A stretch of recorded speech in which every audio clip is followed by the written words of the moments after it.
ஆண்டவரும் இரட்சகருமாகிய இயேசு கிறிஸ்துவின் இன்ப நாமத்தினாலே உங்களுக்கு வாழ்த்துக்களையும் அன்பையும் ஜெபங்களையும் ஆசீர்வாதங்களையும் தெரிவித்துக் கொள்கிறேன். தேவன்தாமே இந்த நேரத்தை எனக்கும் உங்களுக்கும் ஆசீர்வாதமாக்கி கொடுப்பாராக. கருமையானவர்களை, இம்மைக்கான ஆசீர்வாதம் கர்த்தர் கொடுக்க அவர் வல்லமை உள்ளவராக இருக்கிறார். இம்மையில நீங்க தரித்திரமா இருக்கணும்ன்றது தேவனுடைய திட்டம் அல்ல. இயேசுவை பின்பற்றினால் எல்லாவற்றையும் வெறுத்துறணும், பரதேசிகளா இருக்கணும்ன்றதல்ல.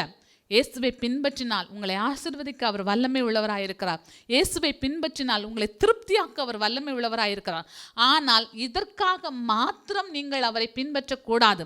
இயேசு கிறிஸ்து இந்த பூமியில் இருந்த நாட்களிலே 5 அப்பம் 2 மீனை எடுத்து ஸ்தோத்திரம் பண்ணி ஆசீர்வதித்து ஜனங்களுக்கு பங்கிட சொன்னார். 5000 புருஷர்கள் சாப்பிட்டு திருப்தி அடைந்தார்கள். ஸ்தோத்திரம். மீதியான துணிக்கைகளை 12 கூடை நிறைய எடுத்தார்கள்.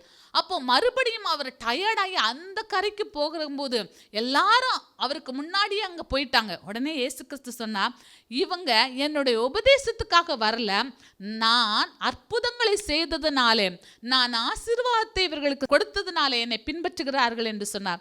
நீங்கள் இயேசுவை எதற்கு பின்பற்றுறீங்க? உங்களுக்கு ஏன் இயேசு தேவை? ஆசீர்வாதங்களுக்காக தேவையா? நன்மைக்காக தேவையா?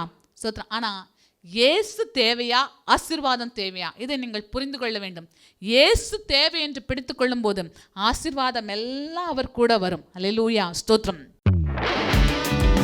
துதியின் கோட்டை ஆலயம் புதிய பேருந்து நிலையம் அருகில், திருநெல்வேலி 620007 தமிழ்நாடு, தென்னிந்தியா. இணையதள முகவரி www.fortopriceministries.org.